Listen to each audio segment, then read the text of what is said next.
Hello, good morning and welcome. This is Sunrise Daily. It's a Tuesday morning. And how many days to Christmas?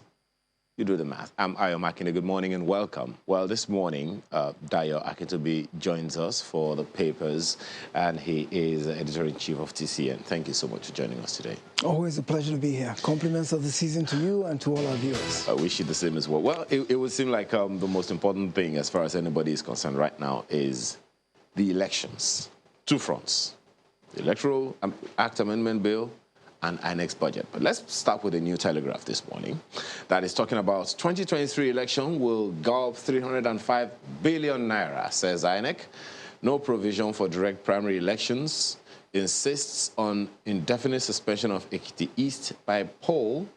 Ekiti East by poll, as Senate passes 2022 budget today. The story is on page 3. What do you make of this? 305 billion is an astronomical amount of money, especially in light of all the other things that are crying for money in the country at the moment.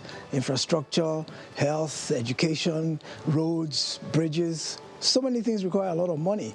And when you look at 305 billion, and it might not end at that, assuming direct primaries get accepted into law, we're talking about probably 500 billion to prosecute the 2023 elections. That's a lot of money. It gives a bit of concern because elections are just one aspect of our democracy. There's so much more that needs attention than when you consider how much money we have available for the entire plethora of services that are calling for attention. You worry that this is an astronomical amount of money. Well, you speak as a true executive because, because the first thing a top executive is looking at what they call the bottom line. Yes, and indeed. The bottom line is always the final figure. Yes, but when you look at the analysis of INEC, for instance, saying that 260 line items are included in the 305 billion naira, you don't think it's something worth considering? Well, I mean, they say their own budget is 40 billion a year. The extra appropriation is just to conduct the 2023 elections alone. They also have a number of by-elections to conduct as well. Yeah. I think 3 at the federal level, 5 at the state levels.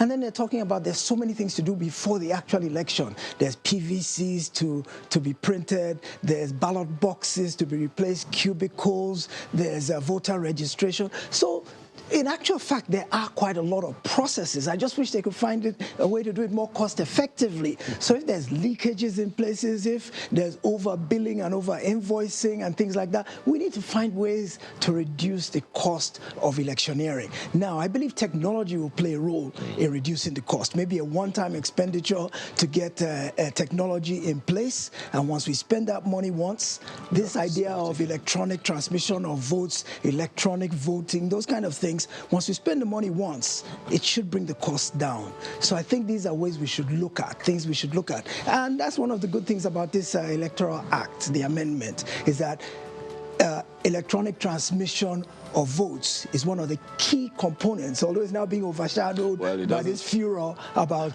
direct and indirect primaries. Which is part of the other things you'll see in the second paper story we're reviewing. It's on the front page of the New Telegraph this morning, for those who may not have seen it. Electoral Act, Buhari returns bill to National Assembly, advances reasons for not signing. Electoral Acts are last opportunity to rebuild Nigeria, Bode George. National Assembly should override President's veto, Wanguma. That story is all packed on page 5 of New Telegraph this morning. What's your take on that? As controversial as it may sound, I actually think the president got it right on this one. Oh, really? Yes, I do. He's given 4 reasons as to why he has withheld assent. Let's focus on one of them. This issue of the fact that it will violate the rights of parties. From where I sit, I look at political parties as private organizations. I look at them as organizations that have free association. People who subscribe to political parties join willingly and agree within themselves the rules by which they will operate their association. So I think once they have a constitution, that constitution determines, and that constitution is the prevailing law of that association. I don't think any entity has a right to fiddle with the internal dynamics of any private association. Now, anytime the courts are called in to adjudicate on a dispute of a private association, all the court does is look at the constitution of that entity and interpret its tenets. So my take is that the federal government has no business in the way political parties run themselves. I think it is an unconstitutional imposition for the federal government to make a determination through the National Assembly as to how political parties run themselves. My thing is that I believe the political parties should be free to choose how they want to order their own affairs, and that should now be the ideology by which we as people. So I would now look at one party and say, oh, direct primaries are the way you choose to order your affairs. I like that, I will join you. Indirect are the ways you want to order your own affairs. I don't like that, I won't join you. So ultimately, the power should reside with the people to choose which of the parties represent what I believe in. I don't think the government should impose the way the parties should order their affairs. But don't forget that law, that bill was prepared by politicians themselves who are members of political parties. Absolutely. But you know, you're not a lawyer. No, I'm not. That's why I say it's my opinion. All right, but Leadership newspaper this morning is speaking in the same vein as it will seem. Ball now in National Assembly's court after PMB's rejection of electoral bill. Find that on the front page of the Leadership newspaper this morning. Page 4 of the paper has that one and has a number of riders. President seeks amendments to direct primary clause. CSOs urge lawmakers to let the will of the people prevail. National Assembly to pass 2022 budget today. All of that packed on the front page. If I let you lose, I'm sure that we'll go on and on that one. Well, right under the nameplate, 250 billion naira sukuk proceeds to finance construction of 71 roads that's ascribed to the federal government. It would seem like we have quite a gap in terms of the roads, the infrastructure deficits, quite a gap. And that conversation, what do you make of that one? That's 250 billion naira sukuk proceeds to finance construction of 71 roads ascribed to the federal government. Well, wherever we get the money from, we're still borrowing it. Whether it's a sukuk loan, whether it's a conventional loan, we still end up taking on more and more debt. So the question we should be asking ourselves is justification of burdening ourselves with so much debt. Yes, sukuk has its own peculiarities that make it a more attractive loan than a conventional one, but at the end of the day, it's still a loan. It's still a debt burden. And what we continue to ask ourselves is the socio-economic benefit of the infrastructure that is being built with borrowed money, and also the ability to repay the monies we borrow. Have those things pass through due process? Are they justifiable according to our current realities? Those are the things we want the federal government to assure us of, the fact that they've got this under control. They know they can repay, and they also know that the socio-economic benefits of the roads that we're borrowing money to build are going to justify the debt we're taking on. Well, quite a lot to unpack, but the details you'll find also on the inside pages of the Leadership newspaper this morning. A number of other stories on its front page. ICPC clears ex-NIPC boss Yewande Sadiku of corruption. ASU flays FG, shifts ground on strike. That's the details to that story you'll find on page 10 of the Leadership newspaper this morning. FG fixes 6 weeks for issuance of new passports. Find that also on the front page. And guess what? Insecurity, you can do better. ACF tells PMB governors. Death toll in Kaduna attacks rises to 40. The concerns around insecurity is still quite significant. And the ACF is one of those bodies, it will seem, asking the president and the governor to do, and the governors to do more. Question then is, after all these years, what more is there to do? There's a whole lot more to do. I mean, ACF is now saying that the president and the governors are lackadaisical and nonchalant about this thing because it's not their families that are being killed. But I have for long believed that the solution to the crisis, especially in the north, resides in the hands of northerners, and I'll tell you why. I remember a while back, the former emir of Kano said what he would like to see is conversion of mosques into schools. I think mass education in the north that is lacking is part of the major problem. And I think once they begin to address that issue of out-of-school children, this lackadaisical attitude towards education, I think if a lot more resources and political will is thrown into the educational process to begin to create a future for the children, because remember, the ready recruits for insurgency, for banditry, for terrorism are those jobless youth who are idle. The question then is, who will take the lead on that, on what you've just talked about? That is why I said that the ball is in the court of the northerners themselves, the Arewa Consultative Forum, all the elder statespeople, the governors, the community leaders, the traditional leaders. They're all the ones who should sit down and discuss the way forward on how to begin to invest the necessary money, the political will to begin to shift this notion of the fact that education is meaningless, and the approach in the north towards education is one as if it plays no role at all. It may not be completely correct to say that, because quite a number of northern elders have been speaking in the same vein. So yes, doing something about it is what you say we should be playing, be taking the front burner. Yes, well, Markwe has a paper or two to also share with you. Good morning, Markwe. Good morning, Ayo. It's good to see Mr. Kintobi this morning. Let's start with Daily Trust, and they have this one. 45 farmers killed, 5,000 displaced in Nasarawa. Residents flee as bandits kill traditional ruler in Kaduna. Panic as fleeing bandits chase Abuja farmers, abduct 2. ACF slams Buhari northern governors. So we're shifting the focus now to security from the Electoral Act and how much it costs to do our elections.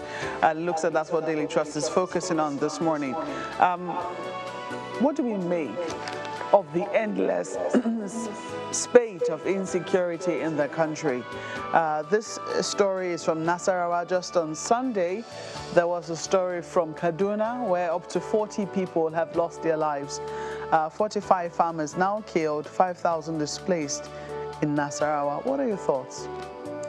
Ex-President Obasanjo said a short while ago that we need to begin to rethink our strategy and perhaps embrace a carrot and stick approach. And what I interpreted him to be saying by that is that this notion of just throwing military firepower at the insurgency seems to not be working, or seems to be working too slowly for our own good. Because at the end of the day, with each passing day, there's a new incident. Every day there's a new incident. 45 in Nasarawa yesterday, 5,000 displaced, 40 in Kaduna on Sunday. How long can we continue in this way? And yet, we have Super Tucano jets. We have 4,800 new recruits into the army in the last couple of days. This might be too little, too late. And so I spoke a few minutes ago about looking at a more long-term solution in terms of trying to ramp up policies on education in the north to begin to reorient the mindset.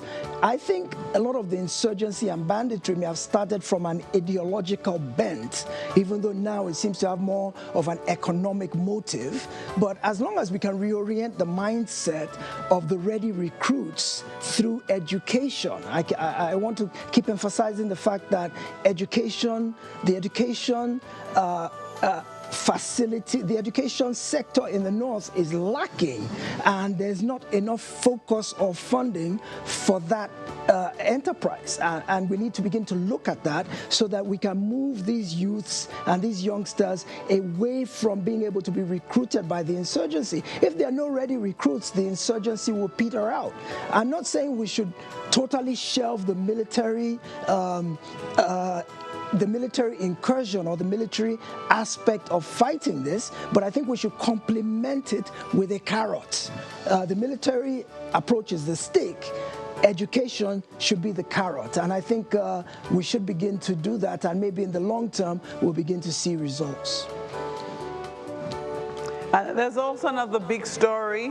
Omicron, Nigeria enters COVID-19 fourth wave. So this pandemic has stubbornly refused to go away, and now we have this strain. It would seem that now when we talk about COVID, the focus is now on Omicron. They have that on the front page. Nigeria enters COVID-19 fourth wave. And it looks like every time the festivities approach, you know, there's always a wave around. Last year, 2020, it was the second wave. We're just about into the second wave. Now it's December 2021, and we're in the fourth wave. I don't know, how many more waves do you think we have before we eventually get out of this? Do you think we're on our way out? To tell at the moment, because we really don't understand the characteristics of Omicron. We're still studying it on a daily basis, and each day new information keeps coming out about the way it infects people, the way it mutates, how it reacts to vaccination and other interventions. So we don't know enough about Omicron to begin to predict about whether this disease is on the way out or whether it's even about to get worse. We really don't know. But what we do know is that Omicron is highly transmittable, and as a result, even though the symptoms seem to be milder and many of the people who actually have it don't even have symptoms at all, but because its ability to be transmitted is so virile and fluid, it makes it even more dangerous than the Delta and the Alpha variants before it. The reason is this: the more people get it, the more it will be transmitted, especially to those who are unvaccinated. There are people who are double vaccinated, and now the booster is being given. And what they're saying is those who have the 3 shots, the 2 shots plus the booster, their chances of catching a severe infection. That's not to say they won't be infected by Omicron, but they won't be killed by it, and they may not require hospitalization by it. But by the virtue of the fact that they are carrying the virus, they can transmit it very readily to those who are either unvaccinated, have only 1 dose, or have 2 doses without the booster. So it is terribly dangerous because it can relatively easily overwhelm our healthcare apparatus. Because even if all you have is a runny nose and a cold and a cough, you still need medical attention. Plus, you now are a carrier who can now infect those who have no defense at all, elderly, and those who have comorbidities or what they call underlying conditions. So this is a very delicate time, especially because it's a festive season where many people travel. Lagos State government has issued an advisory that if you don't have to travel, please don't. If you don't have an essential gathering, a public gathering, an event, please avoid it for now. That is because it's very easy for this virus to spread where people are gathered. So I would say the vaccine is available right now. It's not costing anything. If you go to the government health centers, it for now is the best defense we have against it. Let us also practice social distancing. Let us mask up. I wasn't allowed into channels this morning without my mask, despite the fact that we're sitting miles away from each other here. We still have to follow the right protocols. I think the entire country should embrace that at this moment for the overall well-being of everyone. And let's go and get those vaccinations. I know it seems to be a cruel alignment of the elements that it is during festive seasons when we actually need to hug and embrace and be close to people that this thing seems to always rear its ugly head. But let's accept that as a fact of life. We have to learn to live with this thing, and the best way to do is to defend ourselves individually by following all the security protocols. Oh, well, Well, quite a lot to say there about Omicron, but let's look at what the Vanguard newspapers is saying, and they have this one: why Buhari won't sign Electoral Act Amendment Bill. We've said a lot on that. Says imposing direct primaries on political parties cause trouble in polity. Asks NAS to rework bill, remove direct primaries, return for assent. NAS should extricate itself from public odium by overriding Buhari. That's from Urohide. We have numbers to override Buhari's veto. That's from a senator. Electronic transmission of election results, target of veto. That is from Wike. And APC keeps mum. CSOs urge NAS to halt 2022 budget, pass electoral bill before Christmas. So quite a lot of riders, all of them having to do with the Electoral Act Amendment Bill. You find all of the details on page 5. They also have this: APC National Convention to go on as planned. That's from the CECPC. I don't know what the acronym stands for. You might want to look at page 8 to know what that is about. But look at this: foreign telcos to pay $0.045 to terminate calls to Nigeria. I do not know what this is about, but I certainly know that it has to do with, phone calls being made to Nigeria. I don't know. I'm going to spare our guest because I'm not certain if you also know about this, but there's been some controversy over how some international companies now, or is it with the collaboration of our own telcos here, to evade tax or to evade the payment of some money, make international calls appear as if they were local calls on our lines. And this might be very important, especially in this season where a lot of people have to make calls to their loved ones abroad or at home. Page 27 perhaps might give you insight into what that story is about. And let's take a look at this one. This one is extremely important. 13 die in Bauchi multiple auto crashes. It's a season where many people are going to be traveling. What will you be looking for? We've had the FRSC Corps Marshal here. We had him just last week on Friday, and he had a word or two for travelers. But from what you've seen so far, do you think that travelers are heeding to the advisory given by the FRSC? Well, we have a very poor driving culture to begin with. We don't respect the rules of the road. And at festive seasons, like even when it's not festive seasons, we have drivers who speed too much, who are too reckless. We have drivers who drive under the influence of alcohol. And of course, because there's a whole lot more people on the road during festive seasons, the propensity for accidents ramps up in multiples. So yes, the FRSC always issues these advisories, and you find that during these kind of seasons, there's more police presence, there's more road safety presence on our expressways, but nonetheless, you still find mishaps and accidents happening. First of all, it's a function of the condition of our roads. Secondly, it's a function of the condition of our vehicles. You have the vehicle inspection service that doesn't do its job, and many of the vehicles on the roads are not roadworthy. Corruption has seeped into the system. I don't know any vehicle that is carrying a roadworthiness certificate that actually got inspected at an inspection station. You just pay the money, you get the certificate, and you're on the road, despite the fact that you're driving a death trap. So without a doubt, our people, our countrymen are exposed to a lot of risk that may not be self-inflicted. A lot of it, like I say, is third-party instigated. The roads, the vehicles, the drivers, the enforcement. None of it seems to be properly structured in a way to protect lives. I think perhaps the question then would be: is it a problem of enforcement, or just people placing value on their lives. Very quick look at the Nigerian Tribune this morning. Electoral Act Amendment Bill, Buhari surrenders to APC governors. That's the angle of the Nigerian Tribune this morning. Writes National Assembly. Explains why he declined assent to bill. Says exclusion of options for primaries undemocratic. Wow. Stories on page 2, and the details of that you can find on the inside pages, along with several other stories, very interesting ones. On the back page, Ebolu Adegboro's learned expressions, Nigeria and the legislative misfortune. Find all of that also on the Nigerian Tribune this morning. Well, that's the much of the papers we can take this morning. We have to thank you very much for being a part of our conversation this morning, Mr. Dayo Akintobi, Editor-in-Chief of TCN. Thank you so much for your time. Always a pleasure to be here. Thank you. All right, so right after now, it's time to take on the issues for the day, and you can just guess what the lead is. We'll be back.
Indeed, we understand that the Electoral Act Amendment Bill has been transmitted to the President. Yes, it has been. Do we think, will the President sign?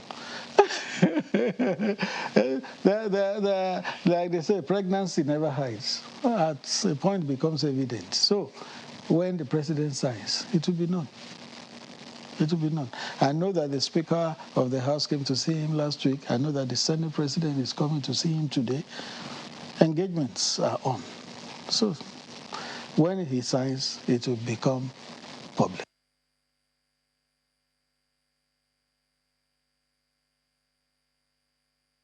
You're asking me to predict the thinking of 109 senators and 360 House of Representative members. I don't have power of clairvoyance to be able to predict what will be the attitude of this elected representative of the Nigerian. But we know what the what the Constitution says about that one, Senator. It's also good. The fact that Constitution says something does not mean this is a political process. It's not about Constitution. So you ask me about the thinking of 360 House of Rep member and 109 member. I will tell you that my psychological knowledge and understanding and my prophetic calling has not reached to that level of knowing what they are thinking and it will be.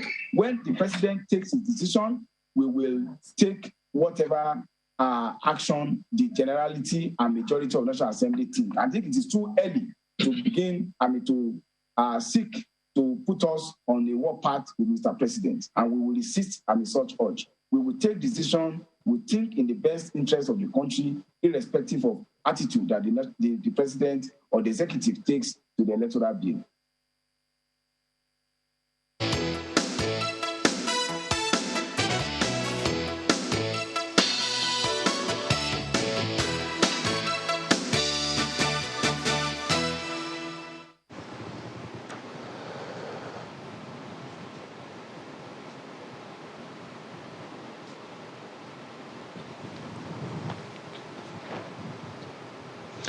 Well, our first conversation is around the Electoral Act Amendment Bill. And to be or not to be, questions are still there. So there are two ways in which the Constitution prescribes for a bill to become law. One is for the president to sign it into law, or send it back to the National Assembly for dispensation and all of that. The second is for the National Assembly to veto the president in the event that the president says no. That is, if the National Assembly feels so strongly about it. So which one is going to carry the day? Let's head to Abuja. Malcolm.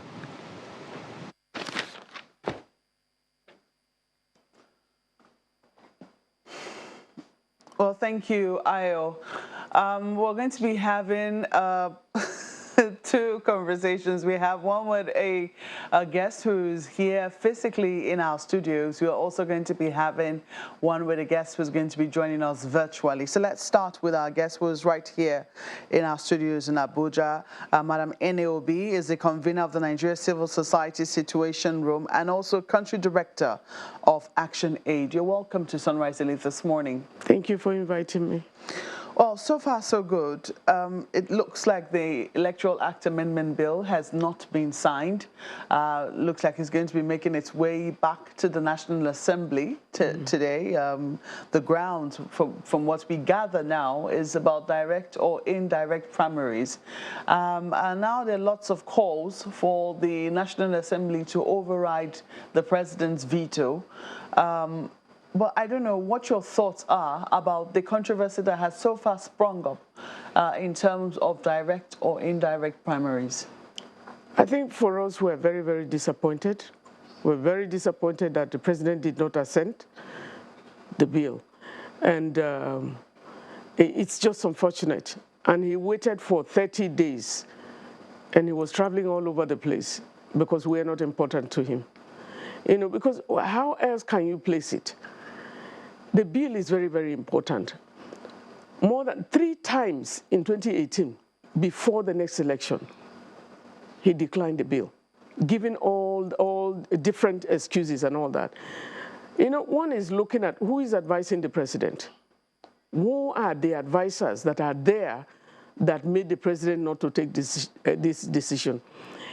If you think he signed on the petroleum bill, he went on ahead and signed it. Even when the outcry, people were, you know, saying some sections were not okay, he went ahead and signed it very quickly. It didn't take all this number of days. But this one he has declined to sign, and he waited, kept Nigerians in suspense until the very last minute.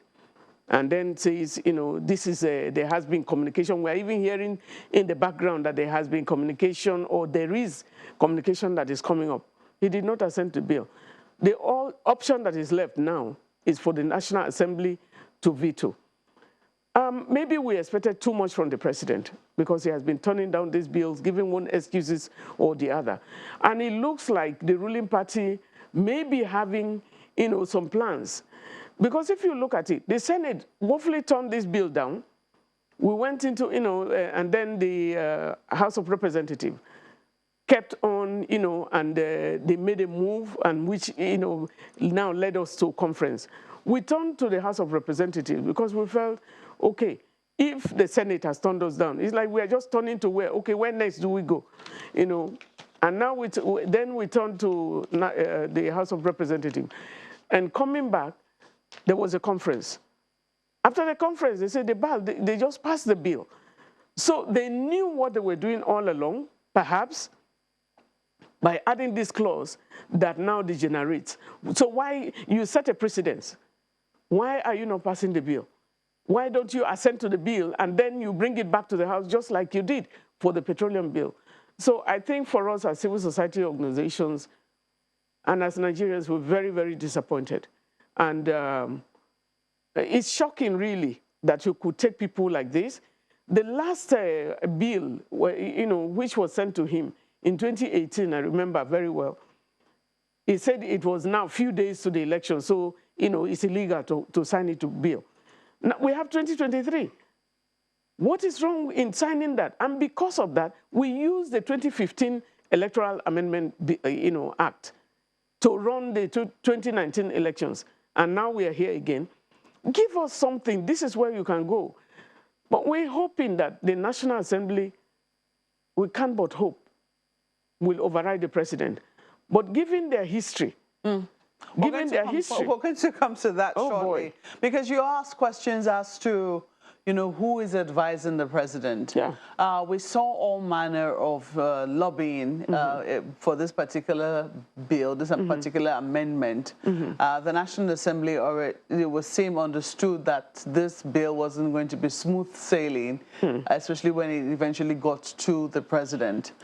We saw them paying several visits. I know that the Speaker was there more than once.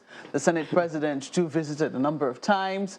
We saw governors, you know, crying out loud that, you know, that inclusion of direct or indirect primaries or direct primaries, you know, which gave no other option was a problem, let me put it that way.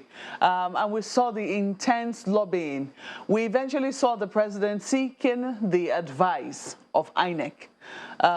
We heard that he wrote to INEC. There was a lot of consultation. Yes, so there was plenty of consultation, and I imagine also that his AGF, the Attorney General of the Federation, would also have had some advice to give to the president on this bill. Now, if we're to go with INEC's advice, because people say primarily it is INEC who's going to be the operator of this Electoral Act. So it was important that the advice was sought. From what we gather, INEC, it would seem, said it was okay for the president to assent to the bill. They said okay. So there were questions as to where the president's reservations came from, or are we clear that perhaps this very important constituency of the governors could have prevailed on the president to see that perhaps the inclusion of direct primaries with no other option was inimical to perhaps the progress of political parties? I think some people somewhere know what they're doing. They are playing games, and they're playing with the lives of Nigerians. Because this bill has been on for a very long time. The question is, where did the clause come from? And if it has been there, why have you not engaged? Because a lot of focus was on the electronic verification, electronic transmission of results. And that happened. What we were hoping is, coming from Anambra, we are now going to FCT local elections, you know, in February. And then we go to Ekiti and Osun State. And so you're moving forward, hoping that the next election will be better and better. We went to Anambra. The election itself had problems. But when we went for the supplementary election, the BVAS didn't have any problem. And before midnight, we had almost all the results uploaded on the website of INEC, meaning that INEC is ready. Transparency and accountability is very important. But they couldn't upload that in terms of collation unless we have the bill. They've been very careful there, and they are sticking by the law. INEC would close, like continuous voter registration in all of the points that they have conducted so far. 60 days to the time, the law provides that you have to stop any kind of movement or any kind of registration exercise. They kept by it. Every law, and INEC was very transparent. Very, very transparent in the upset towards Anambra election.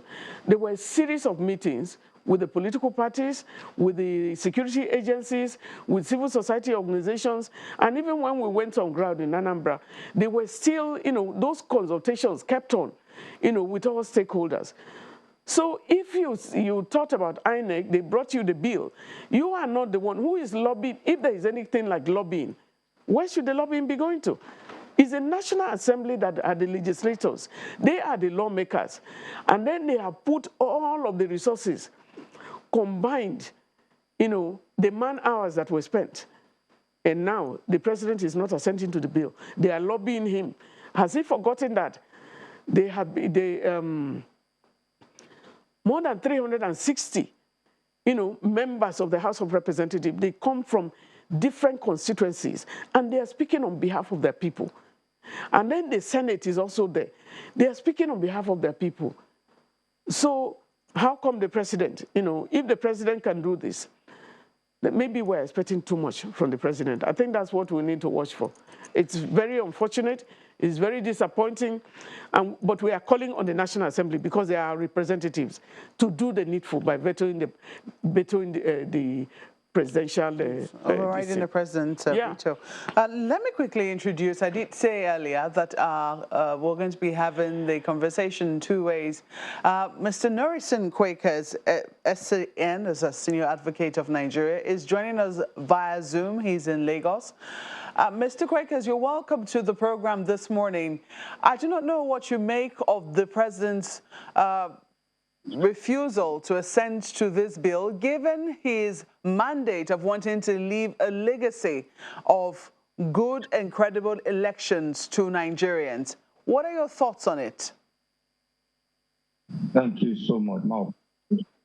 It's rather unfortunate that the president declined his assent. Now, when you look at the Constitution, it's very apt and very clear. And like you rightly observed, there are two levels of passing the bill. The first is when the president declines, the National Assembly can then, two-thirds majority of the National Assembly can pass it into law. Now, why did he decline? The first question that will always agitate one's mind is that what is the bill seeking to do?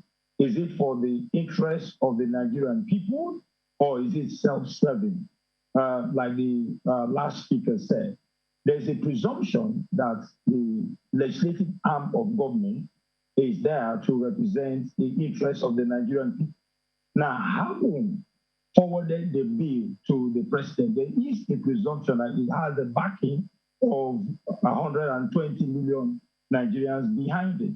Now, a bill that has been forwarded to the president for his assent, the Constitution says he has 30 days within which to make his intention known, either to assent or to decline. And where he assents, he must signify the reason. Now, he has declined after 30 days.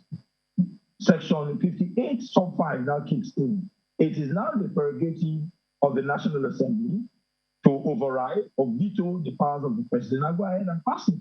For me, due to the several consultations that are taking place, all of these will have happened within 30 days. And that's the window given to the president. But the question, will the National Assembly veto the powers of the president? Because of the political angle to it, and because it's based on party affiliation and party supremacy, as it were, it might be very difficult for the National Assembly. Earlier, before we came on, a particular member of the Senate was quoted as saying that they do not want to go on collision course or warpath with the president, but they're still going to consult. But if they're there for the interest of the Nigerian public, the bill should be passed into law, and the president's refusal to assent should be disregarded, and the National Assembly should just go ahead and pass the bill. That's my take in all of this. Well, while we wait to see what eventually transpires on the floor of the National Assembly today, because we understand that they'll be going on their Christmas break very soon, and even how the president's refusal will be received, there have been areas that have caused a bit of concern. I mean, part of what we have heard in terms of the excuse is the fact that the Electoral Act's amendment doesn't give room for any other type of primaries apart from direct primaries. And some people say that this is stifling the powers of political parties. What was your thought with regards to the inclusion of the mode of primaries not giving any other room apart from using direct primaries? You know, incidentally, thank you so much for that question. The speaker earlier stated categorically, and that's actually the correct position. Who is the umpire? Who is to midwife the election? Is the Independent National Electoral Commission, INEC. The question has actually been put to INEC because you're looking at logistics. You're looking at whether INEC is ready to go around and ensure that parties comply with direct primaries. Now, I'm aware that some of the political parties have something close to direct primaries. Now, if it is not included in the electoral bill and it now becomes a law, who is going to suffer at the end of the day? If INEC as the umpire has been consulted, and INEC has said, we are prepared, we're able to do it, regardless of the hiccups here and there. And so if that is the case, why would the president refuse to assent to the bill that they presented to him? It is taking that a lot of arguments will have taken place before the bill was presented to the president for his assent at the floor of the National Assembly.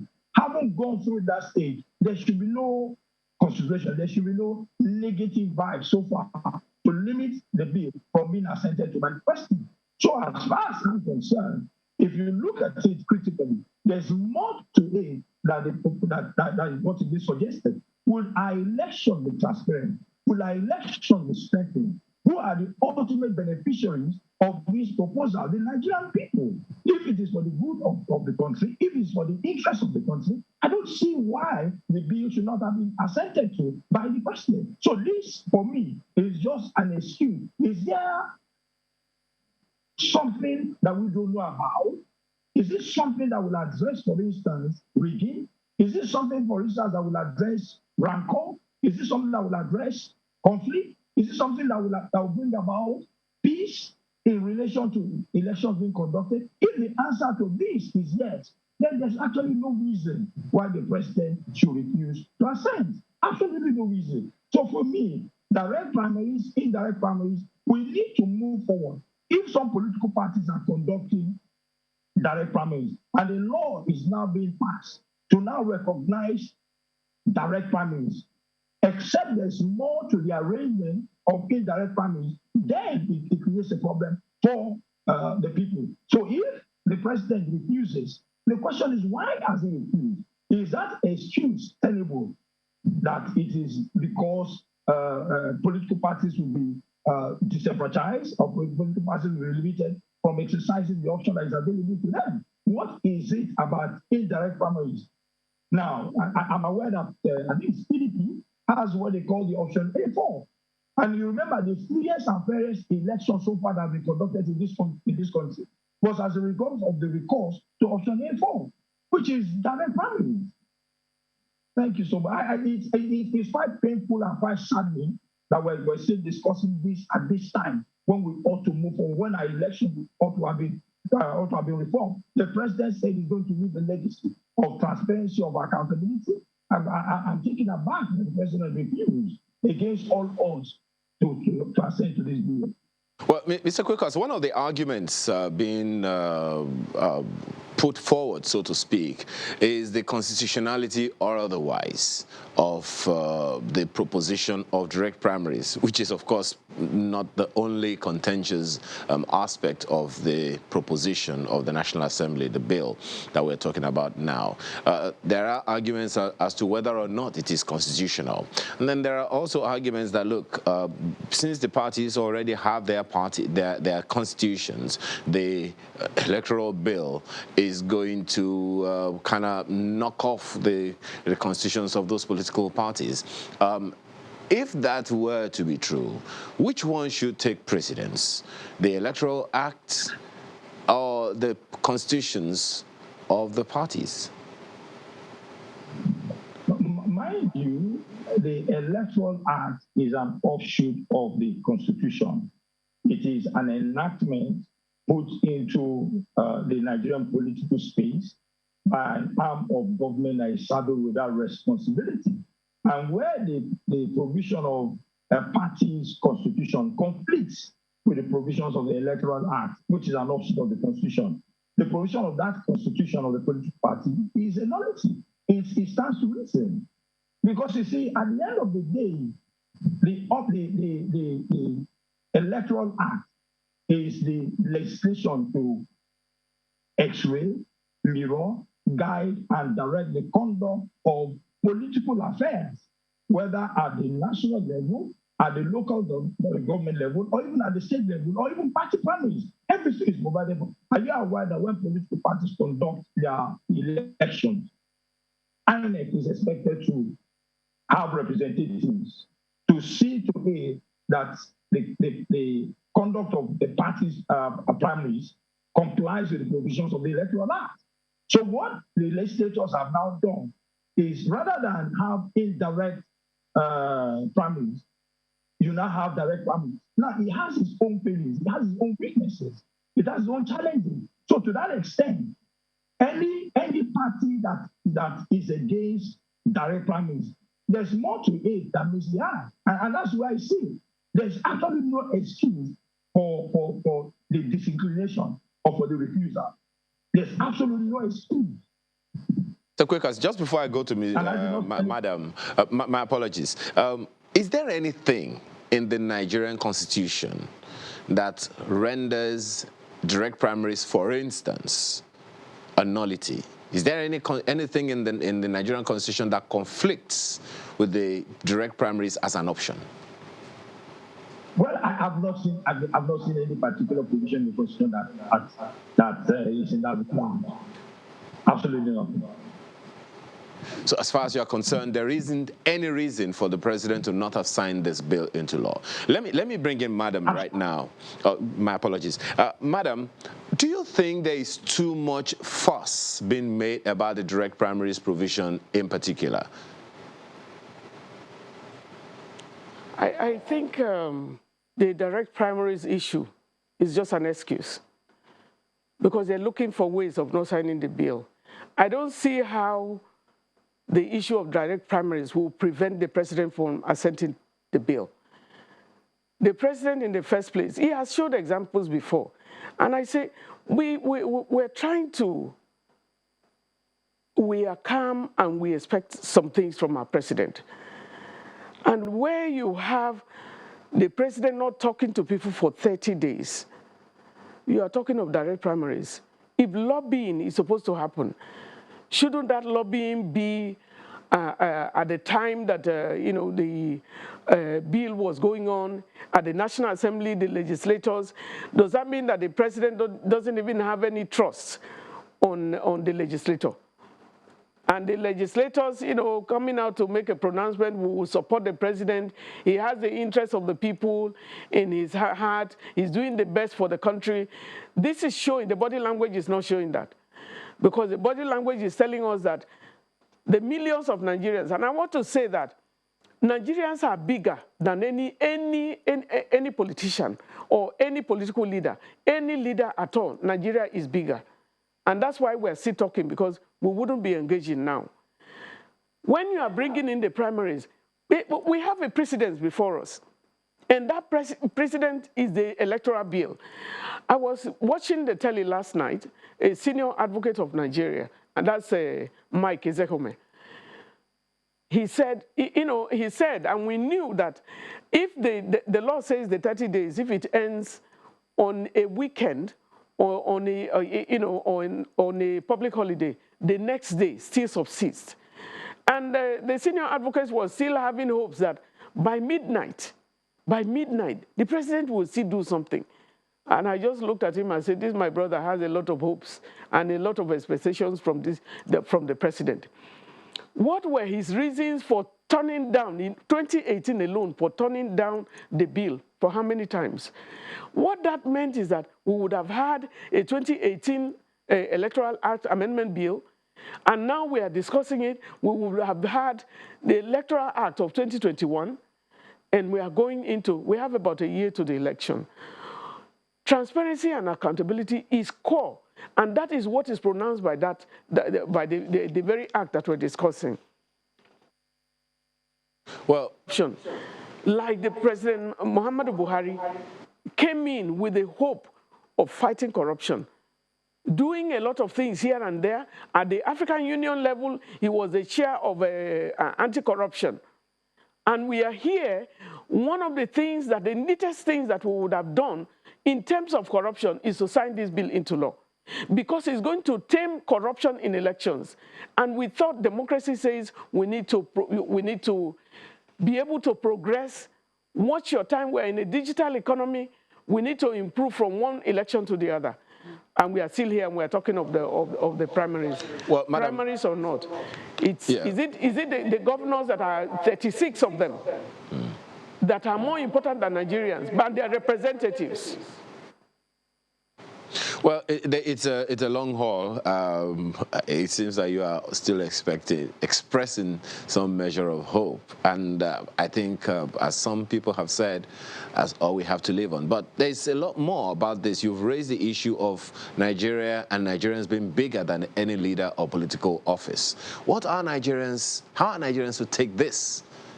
Well, maybe we need to wait till the end of Tuesday, but before then, let's have some conversations around that when we return from this break.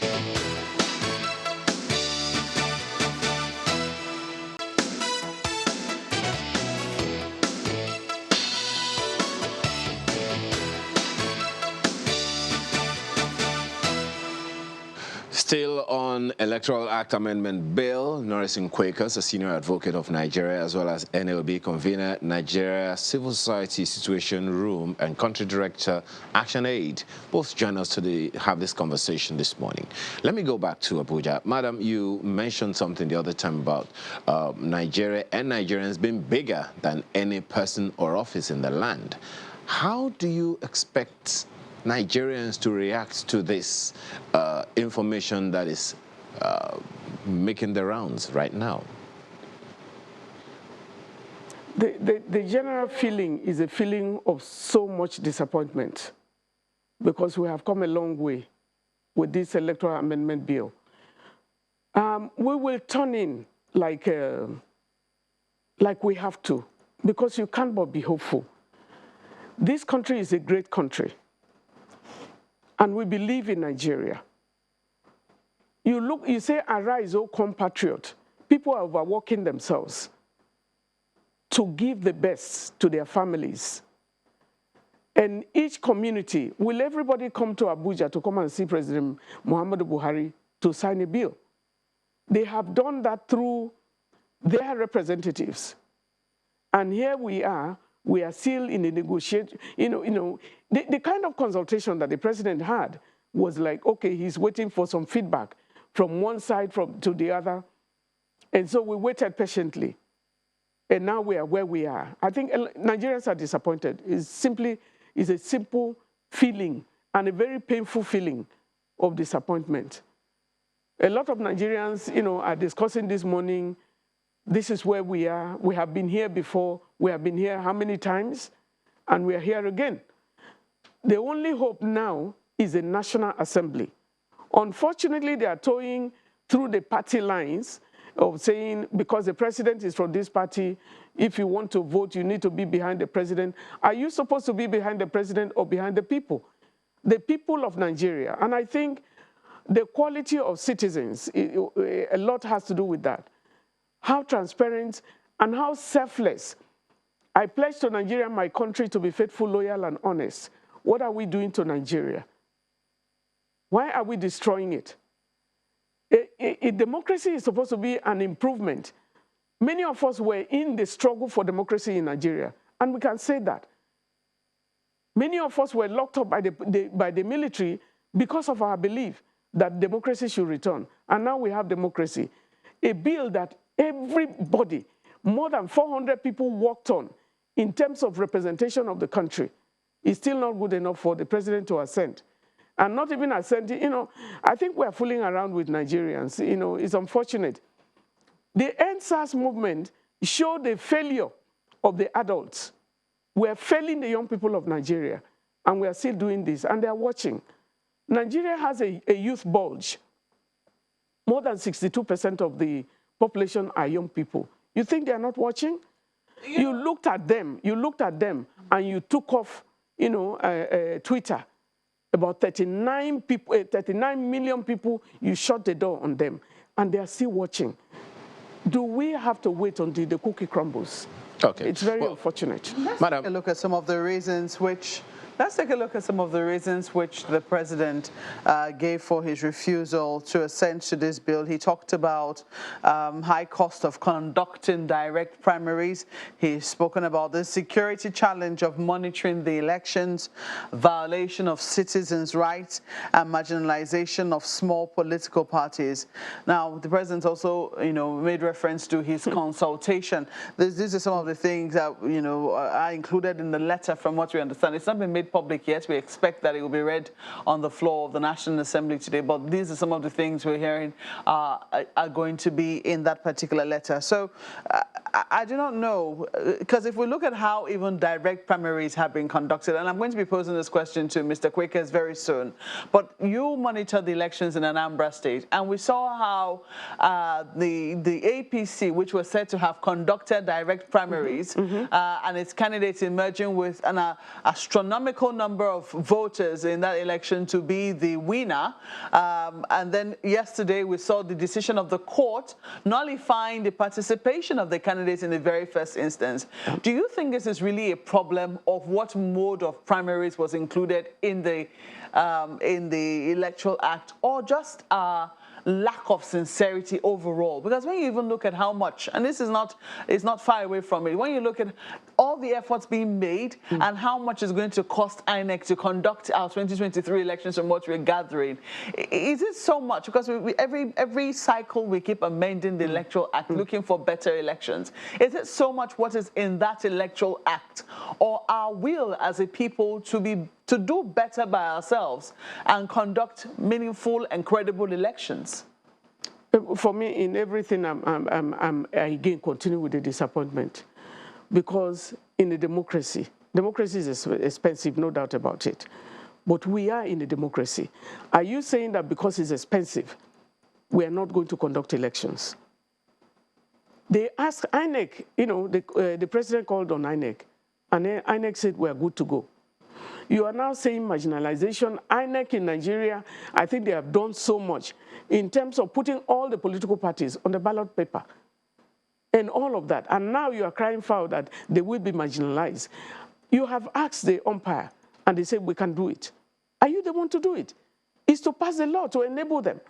And so when we are looking at, you know, the status of what is happening on ground, it's still politicking. Don't forget that it's not just going to be INEC. The security agencies are also going to be involved in these elections. You saw what happened in Anambra State. What happened in Anambra State? Before the elections, the AIG called us together in Anambra, and with, I mean, civil society organizations, the media has done wonderfully. You know, I need to give that kudos to them. You know, they brought us together and told us, gave us the lines. If there is any misbehavior by any security agent, send this to us. You know, these are the lines, the numbers. A first PRO, Frank Mba, called all of us together. You know, and we had meetings with them. We didn't have any issue with security, except the time that, you know, in Ihiala, in a few places where, you know, some hoodlums or some people attempted something, and the army came in. You know, when some INEC personnel were kidnapped, the army came in, you know, and they rescued the situation immediately. Security agencies were wonderful at that level. But we say they can do more. Yeah, so if we're to look at, because that was just one state, if we're to look at multiplying Anambra by 36, which is what we have, and perhaps even including the Federal Capital Territory, and it's going to be quite a stretch looking at the mode of primaries which you're considering and all the political parties. So these considerations, don't you think that it holds some water somewhere? For me, you know, we have had elections before, have we not? Security agencies have been all over Nigeria, isn't it? Are you going to be, because of the fear, not going for election? We are going in for the election. And if you are going to look at that and say it's too expensive, you are also still saying don't hold the elections. We're in a democracy. Do they not want democracy again? Should we go back to military rule, where you have only 19 members of the armed forces ruling council, and then all the colossal, the kind of expensive, you know, staff, I would say staff we have, because the parliamentarians, they are staff. They are staff of the government, and we are spending a lot of money on them. We are paying millions for them, even 1 month or something like that, for them to be on ground. What are we talking about? Let me quickly take this to Mr. Quakers. I do not know what your thoughts are in terms of some of the reasons that have been given and the practicality, really, of, you know, what we have seen in previous elections where in some places they have been direct primaries. Some of your colleagues actually have fears that, you know, direct primaries, because it would seem that that is the major thing upon which the president has rested now, to reject the slew of reforms which this Electoral Act amendment bill proposes. looking at just that singular clause, because it has its pros and its cons, do you think that the cons really do far outweigh whatever pros it's bringing to the Electoral Act? Well, I would say that indeed the cons do outweigh the pros. In the sense that, have we conducted party primaries before now, direct party primaries? The answer is yes. Earlier, I was asked the question whether the Constitution has a provision for this. The answer is no. Now, if you look at, I think, Section 221 of the 1999 Constitution as amended to 229, you will not find a provision there that talks about independence of political parties, so to speak. Parties are registered by the Independent National Electoral Commission. Independent National Electoral Commission is expected to monitor political parties' primaries to see that it conforms and complies with the provisions of the Electoral Act. Now that the Electoral Act is now being amended to not include direct party primaries, question is, who is to complain about the difficulty? It's not the political party, it's actually INEC. And that question has actually been put to INEC. And INEC has said, look, we're ready. Now, did it take place in Anambra State? The answer to that is also yes. Now, why was the APC candidate disqualified? I mean, for what we just read. Was it direct party primaries? Was it one that was provided for in the party constitution? There's the APC party constitution. The answer is no, because they have two parallel primaries. And the candidate that eventually emerged, Uba, was then now considered as one who did not, who was not qualified to run for the governorship election in the first place. Now, my take in all of this, and I'll be honest with you on this, is that the excuses or the kite being flown by the president holds no water, makes no sense. It's been influenced by, from what we read in the papers, by governors who have gone to meet him. Now, when you look at, I will read the provision of Section 58, 4, and 5 of the Constitution. Where a bill is presented to the president for assent, he shall, within 30 days thereof, signify that he assents or that he withholds assent. When is the president now responding to this? After 30 days. Now, the window given to him for 30 days is to enable him to consult and then to present either he assents to the bill or he withholds his assent. But everything will be formal because it's signified. How do you then, in Nigeria, this is the only country where you look at the body language of the president to act, or you look at the body language of the governor to act. When the clear and unambiguous provisions of the law. I remember what someone said not too long ago. The problem is not with the Constitution. It might be inelegant drafted, but there's a consciousness to use a law to regulate us as a people. But this law is not being implemented. And that is a sad situation that we have found ourselves. The excuses being given holds no water. You move to Section 221 up to 229 of the Constitution. This is political parties. It is provided for.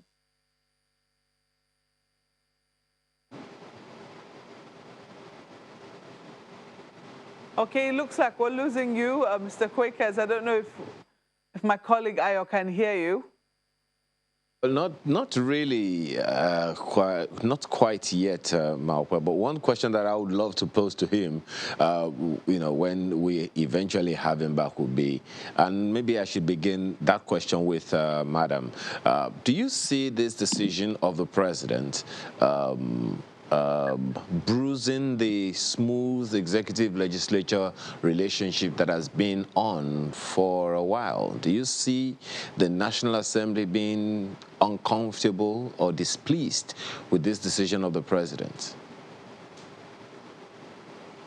The body language is not right. The president, from what we are getting, I think he should have redeemed himself. It would have been really, really great to have had this bill. I think it would have made a name as we're all closing the year. It would have been exciting. We try to keep by the law because the first rule is to be a patriotic Nigerian. And if you're a patriotic Nigerian, you go the interest of the people before you. It is the interest of the people that you are serving. And we are here, the National Assembly, the body language, they want to be part of everything that the president is doing. When you are with a leader and you become a yes person, you are never helping the leader. The right thing needs to be done. And those who stand up right for Nigeria, beyond you wanting to be on the right side of the president, if you are on his right side, if you are on his side and you're not telling him the truth, people tell people what they need to hear or what they will love to hear. Okay. Well, Madam, But just a quick one before we take a break. You know, in the leadership My apologies for butting in, Madam. Let me take that same question to Mr. Quakers just before we close out on this segment. So, Mr. Quakers, do you see this decision of the president, you know, if eventually it is what it is, do you see it, the decline of assent to the bill by Mr. President, impinging or bruising the relationship between the executive and the legislature that's been smooth so far? Well, I don't think so. I don't see it as infringing or impacting negatively on the relationship. You recall that the Speaker of the House of Reps paid the President a visit twice. The Senate President has also paid him a visit. And then you can see this sort of harmonious relationship or cordial relationship between the office of the president and the leaders of the legislative arm of government. I wouldn't see it as an issue, and I don't think it will even affect, because at the end of the day, it is almost like saying party supremacy, so that you won't want a situation where these members of the National Assembly will belong to the party in power, being accused of anti-party activities or disloyalty or disrespect to the person and to the office of the president. It's not going to be an issue. Will they veto? I don't see that happening, I'll be honest with you. Not with this present legislative arm of government, the way one has seen it. I recall a while back, the Senate President did say that if he had his way, the president can be given a third term. So I don't see that. I don't see that happening. Unfortunately, the relationship is not going to be strained. It's not going to be in any way negatively impacted by the president's refusal. I also do not see the National Assembly vetoing the power of the president. Unfortunately, that's the way we have found ourselves. So it's like you said, it is what it is. It is. Well, who knows whether we might be surprised. We do not know what will happen on the floor of the National Assembly today. But whatever happens is going to be very important to the life of this particular bill. So what would you be saying to members of the National Assembly who it would seem that a lot of calls have actually come out to now to show that, well, they're really interested in the passage of this bill? I call on the National Assembly to veto the president's power. To veto and pass the bill into law, because we need the bill, we want the bill, we are ruled by law. If they want us to also give them the respect that is due, they need to redeem themselves. We thought the president would have made this, let's say the president is serious about this, but he has shown that we are not important. If it was only just the inclusion of this, do you think that it should follow the president's advice, remove the clause of direct primaries, and then just, send it back to him for assent? If you say remove that clause, because we are talking of the participation of the people in voting the right leaders at the party level, the party democracies, the issue of party, the quality of those who come from the party depends on those who vote. Have they looked at it? If you had acceded to this law and then see the practicality and see where you go from there, and not give us, it's a flimsy excuse. It's not an excuse at all. It's unacceptable. You think it's going to be too heavy a price to pay? It's going to be too heavy a price to pay because they are not listening to Nigerians, and Nigerians are not important to them. They are just built up, and it's unfortunate because there's a lot of insecurity. There's a lot of problems in Nigeria. We should be facing the issue of insecurity, not Electoral Act. You want to empower a body to do its job. They didn't. And we saw that when NCC boss was called to the House of Representatives, they also called they said they were going to call INEC. They didn't call INEC. What the hell are we talking about? They're taking us for a ride, and it's very unfortunate, but they can redeem themselves by vetoing the presidential, vetoing and going into law with what we have. But INEC has the constitutional power to organize and conduct elections. What does that mean? It's very broad. Do we have to even go through all of these things, or what we're going through, they're suffering us through the Electoral Amendment Bill? It's unfortunate because a lot of people don't seem to know the power they are enjoying as politicians today, that many people from the civil society, we went through the fire to be able to get this, and they're misusing it. Misuse of power is very, very important, for them to note that Nigerians are watching them. They're watching all of them. And the time is coming now to also go back to them, to Nigerians.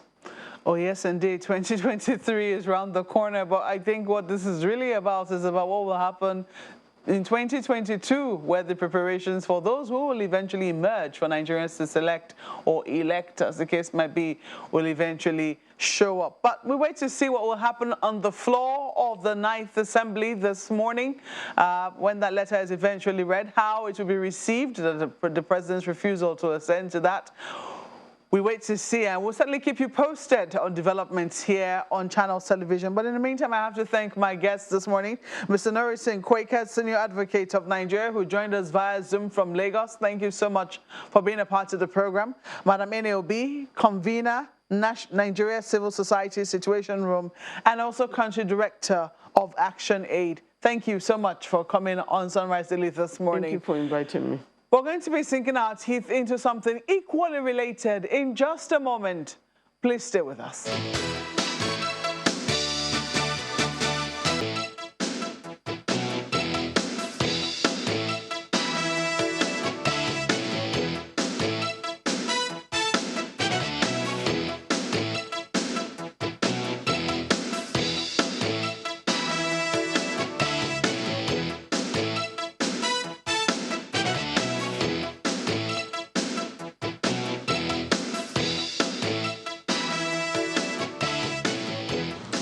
All right, so that's our next conversation this morning.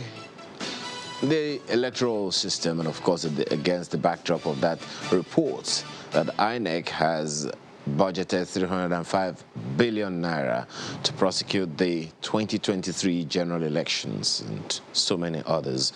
Well, this morning we have Cynthia Mbamalu, who is co-founder Yaga Africa. She's a legal practitioner as well as human rights and gender rights activist. Joins us along with Ezenwa Nwagu. Thank you so much for joining us this morning.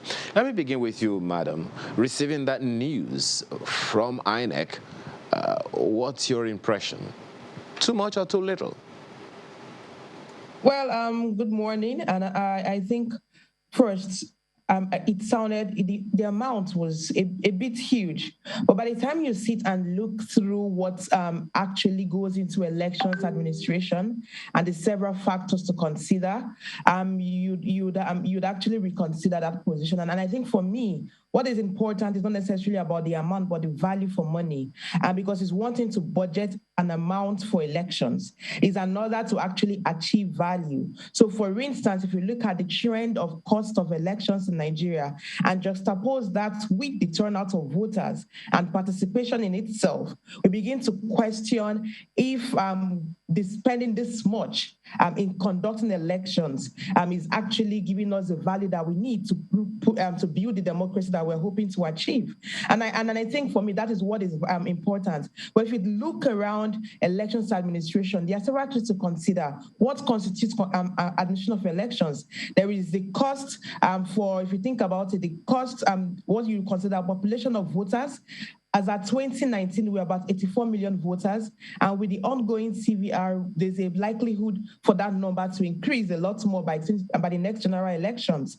The other thing to look at is number of polling units that we have. INEC created new polling units, if you'd remember, this year. So we have an increase in number of polling, meaning you'd be looking at higher cost of personnel to be deployed to manage elections. You look at things like number of political parties contesting and how that affects ballot paper production. And so you'd also consider that, then look at frequency of elections.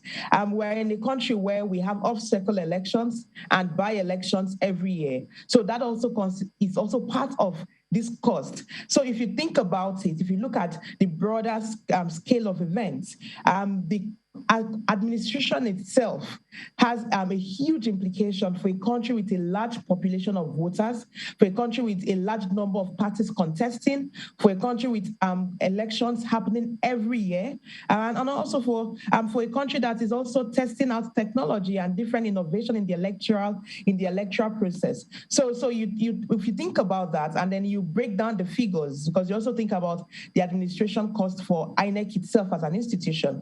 So if you break that down and compare that to what is feasible per voter, you could say that amount may actually just be the right amount to consider. And if you think about the fact that with COVID-19, there's actually an increase in the budget, because now things about production of PPEs, things about provision of sanitary materials at the polling units. All of this also come with additional costs for the elections. So yes, the amount is huge, but it actually suits what we hope to achieve. We're here to do a major breakdown of that, to see the breakdown of the budget. However, beyond that is actually the value for money, because at the end of it all, if we have less than 40% of voters turning out to vote. Anambra had 10.27% for the amount spent in Anambra governorship elections. Only about 10% turned out to vote. In the 2019 general elections, we had barely 35% voters turning out to vote. So at the end, we spend a lot, but the voters, Nigerians do not come out in numbers to vote, and the political parties are not helping the situation, because their role also in the electoral process actually undermines the process, but also creates a lot of disincentives for citizens to actually participate. So there's a lot more beyond just the figure. I think at the end is to talk about what is the cost of election vis-a-vis the value for money, the quality of participation, and the impact of the electoral process in building Nigeria's democracy to the point where we are hoping we would get to. Well, Mr. Ezenwa, let me take your own opening comments on that as well. There's still so much to talk about. 260 line items, 305 billion naira bill for you to pay. Too much or too little? Well, I think Cynthia has covered the field a bit in terms of what that money will be meant for, and whether we can get value for that humongous amount of money that we invest in elections. But at the end of the day, you plan for every prospective voter. Because it's a democracy, even if it is one person at the end of the day that comes out to vote, you are not going to be planning for one person. You are going to be planning for the number of people who have participated through the electoral process. And that process does not just start with election, it starts with registration.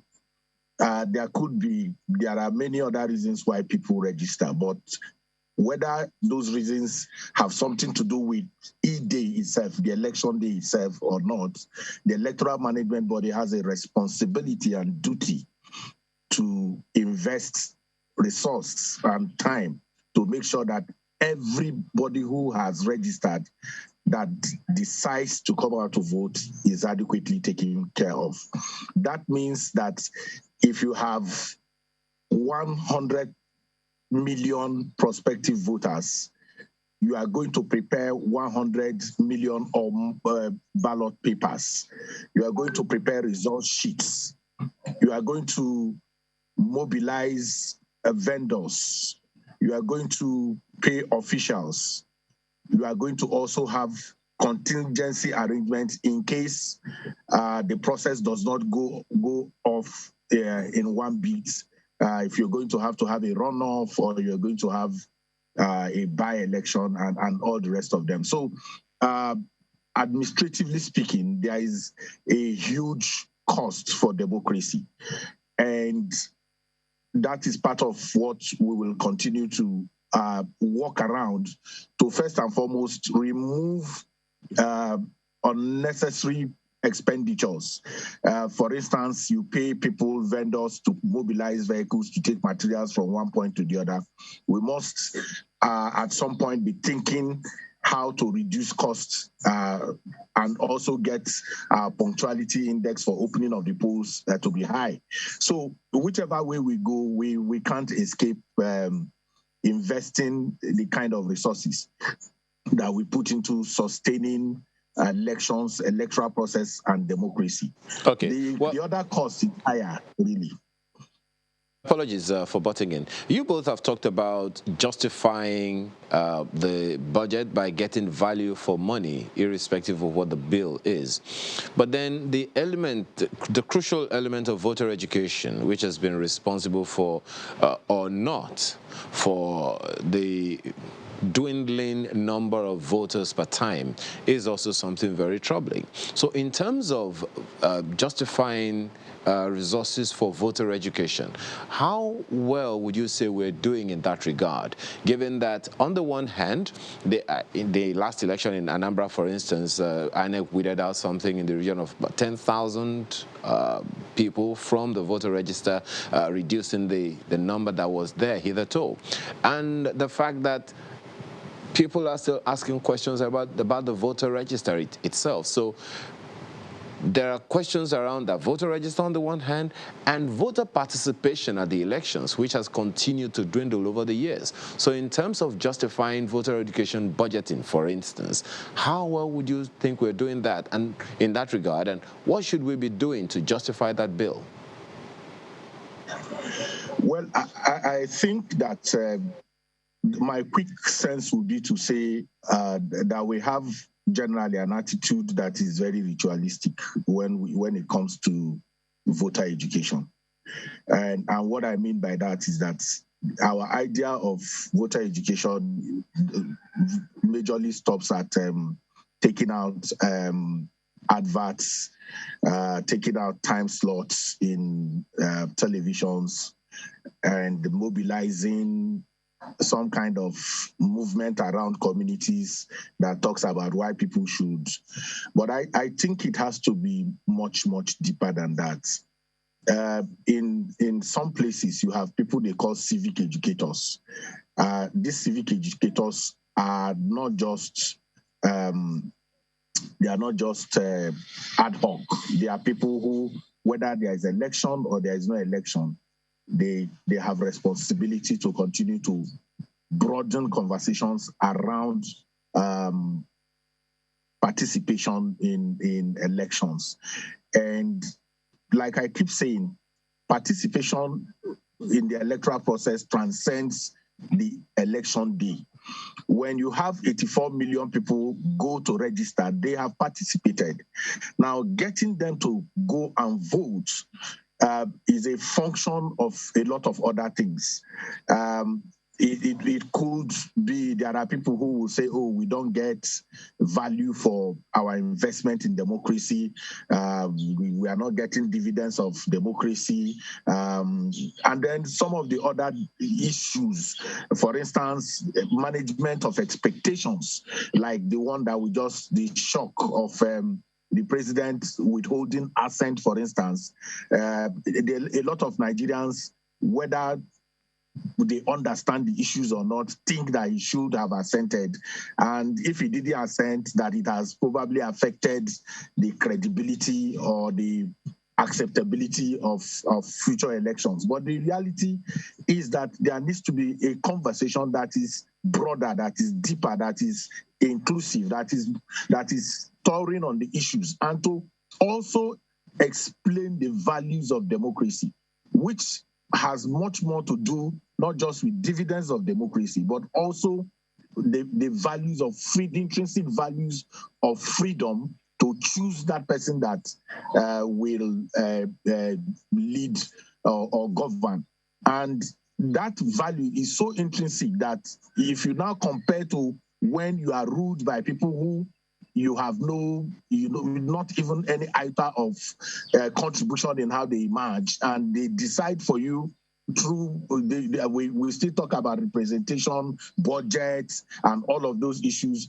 The absence and lack of interest in those areas is also part of the contributory factor to why we are not seeing E-Day activities the way we should have them. So civic educators come in very handy. We need to also expand budget for not just INEC, but for National Orientation Agency. A lot of people think that NOA should come out, frontally in civic education, in voter education, and the rest of them. But the budget line for an agency of that importance is something that people can put in their back pockets at the end of the year. So we are not investing in voter education. And even when INEC itself tells you that it's investing in voter education, if you listen, and it's not just INEC alone, if you listen to what they call voter education programs on television, on radio, they are more about activities of the chief executives and what INEC is doing, rather than educating the people about what they need to know to advance democracy and elections. Okay, let me send this question to Cynthia, and I'm wondering, I know that there are those who will argue that if we think that democracy is expensive, perhaps we should try the lack of it, and we know that that is certainly not an option. However, when we look at 305 billion, we know that it would seem that increasingly over the years, every time we have talked about how much it's going to cost to run the next cycle of elections, the price tag has only gone up.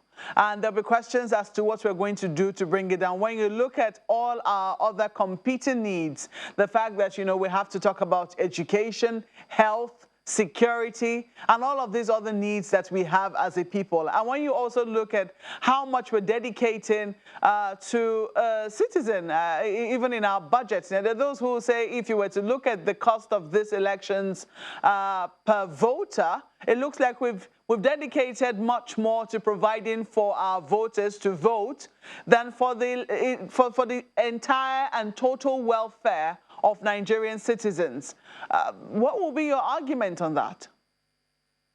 Okay, so I'll look at it from two folds. First, the fact that elections, democracy is expensive, and presidential elections themselves, in their nature, our presidential systems are quite expensive to run. That is one angle. The cost of running a system of government, the presidential system of government, and also that democracy. The other part for me is also about the value of democracy itself, and why do I think those are very important factors? The first, if you look at the value of democracy, what does it bring? And I think, as Enwa mentioned it earlier, it's beyond just dividends of democracy. It's about freedom. And whether we want to appreciate it or not, we're in a system where we have reasonable or relative freedom to make decisions, to hold leaders to account, to express our views and our opinions, which is what you wouldn't see in other forms of government. For a country with a history of military dictatorship, where we know that the fight for democracy in itself was one very brutal journey. We had citizens who lost their lives just in a demand for democracy. We had people who lost their freedom just in demand for democracy. And we finally got to where we are.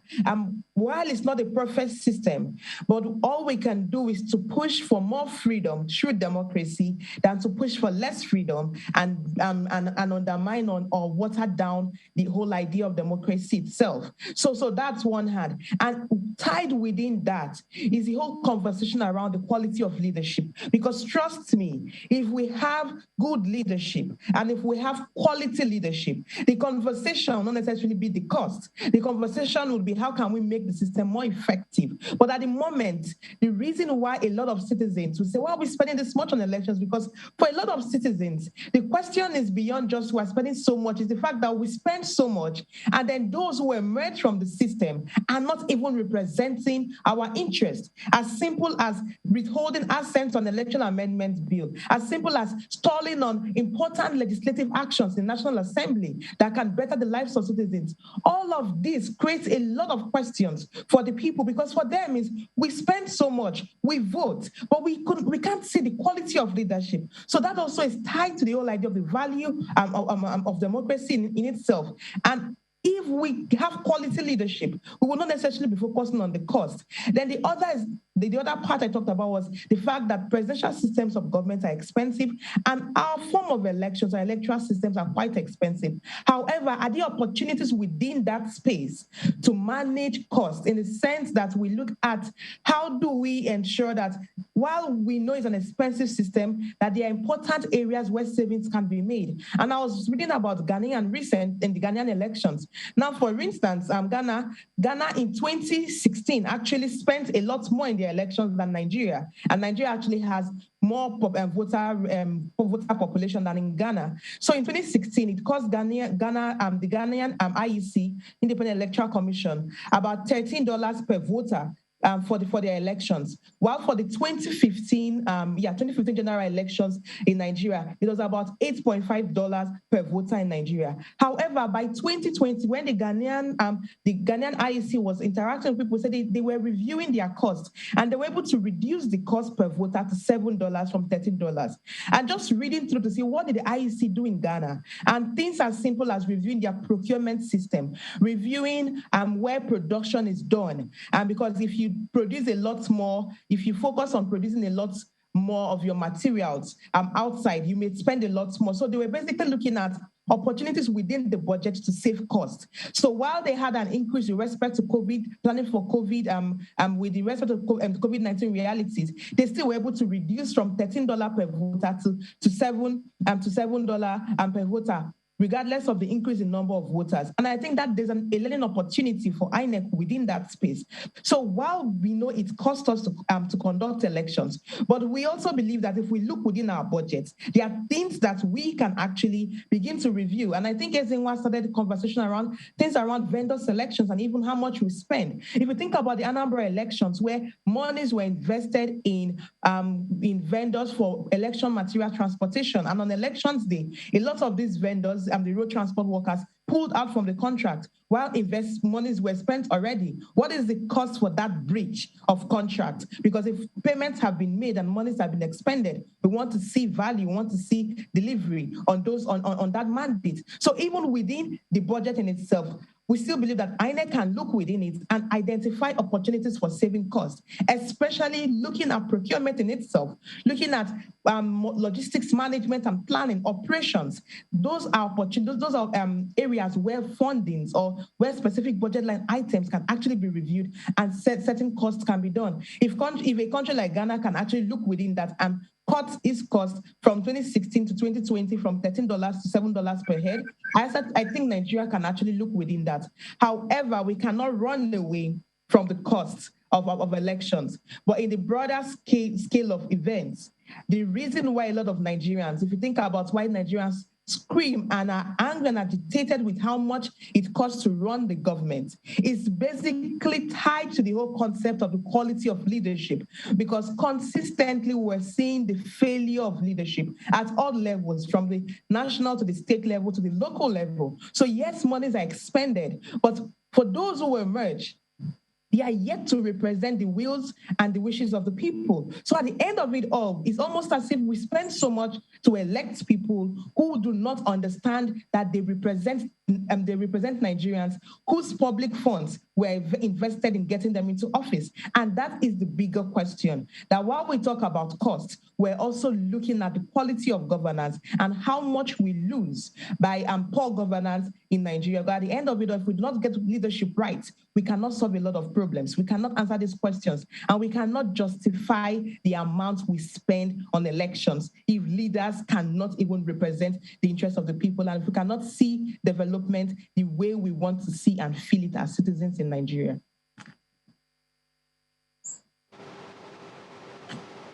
Well, Madam, it's interesting that we put these issues the way it is now. But the question then would be, even in the quality of staffing of INEC officials, whether they are the staff or the ad hoc staff and all of those things, you know, there are all kinds of questions here and there.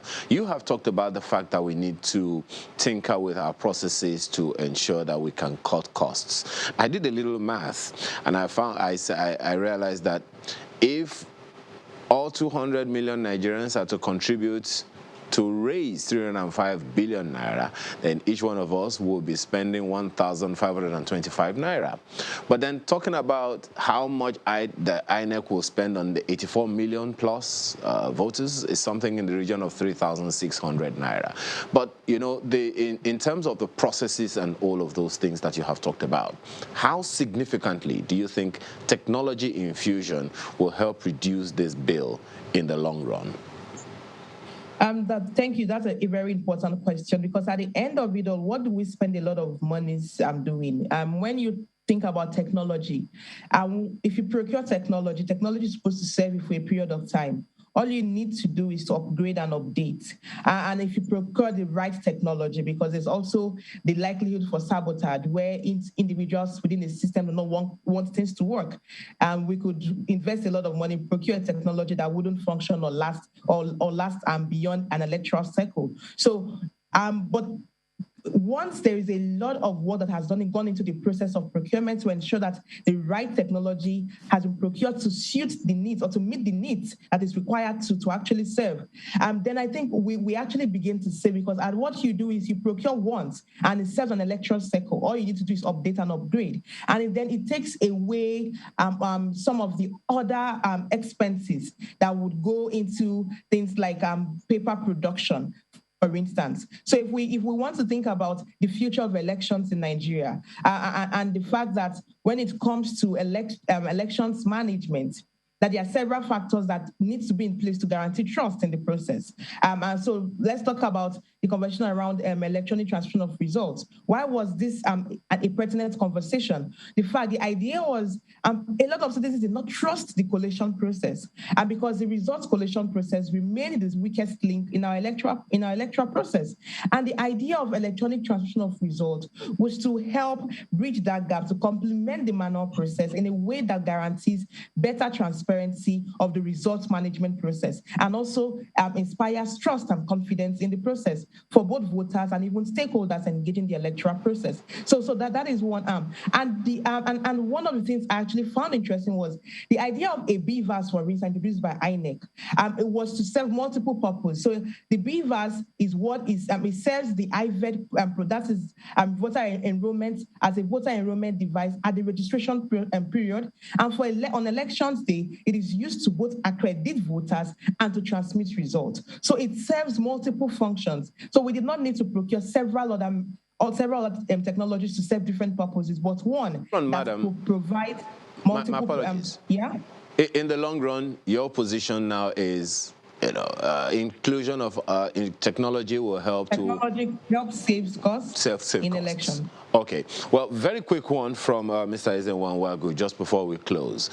This budget, I don't know how significantly do you think it'll help to also secure the electoral process a little more? Well, I think that we must also admit that we've made significant and incremental progress in our electoral journey. We are not where we are. We're working to improve that process. So some of the investments that you see are actually to guarantee electoral integrity. Why do you need beavers? Why do you need smart card readers? Why do you want to do all of that? It's because the trust level and the attitude of the political actors itself is not one that guarantees trust. So we are putting a lot of money to secure the electoral process, to make it more trusting for citizens, and we are seeing much of that. There is no. We were coming from a place where you are voting. Sometimes the results of where you are voting will be announced. We are shifting away from ballot box snatching, pouring ink into the voters, the what do you call it, the voting box, and all of those kind of things. So this shift has its own costs, and as we shift, we pay more, and we will continue to pay more. But I just want to underscore the fact that democracy does not guarantee you good leadership. What it guarantees you is freedom to choose. So if you find out, if the process is such that is embedded with integrity and trust, if the person you eventually elect does not serve that purpose, the joy, the beauty of democracy is that ability to take that person away and elect another person. And it is not a walk in the park. We are coming from an immediate effect mentality. We are coming from a place of, it must happen. This journey is a journey that needs investment of time, resources, money, knowledge, education. And as we continue to work on that. Yes, we'll continue to continue on that journey, just as you have said, because most certainly I don't think anyone wants to see the end of the Fourth Republic just yet. We have to thank you very much for your contribution this morning. Ezenwa Wago is Chairman Partners for Electoral Reform, along with Cynthia Mbamalu, who is co-founder IAGA Africa. She's a human and gender rights activist. Thank you so much, both of you, for joining us this morning. Thank you. Okay, so first of your own contribution to the program today is coming from Tobechukwu Alo, who says about the Electoral Act Amendment Bill. The National Assembly has been recently telling us how they are not a rubber stamp assembly. Now it's time to prove it. But I won't hold my breath. Well, famous Demile, he's talking about the Electoral Act, says direct or indirect primaries shouldn't be a problem here. Political parties would definitely find their way around this. Most of them are practicing direct primaries indirectly. So signing it into law shouldn't be a headache here. The same bill can still be amended in future. Chris Enakina says about the same issue. International human rights law lays down the obligations of governments to act in certain ways or to refrain from certain acts in order to promote and protect human rights and fundamental freedoms of individuals or groups.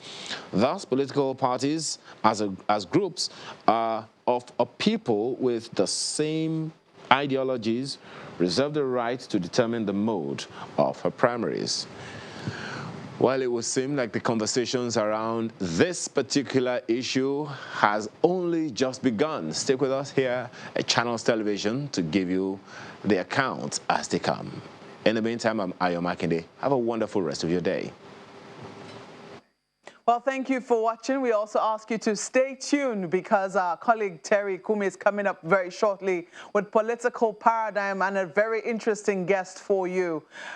Thank you so much for watching this morning. I'm Mao Yusuf.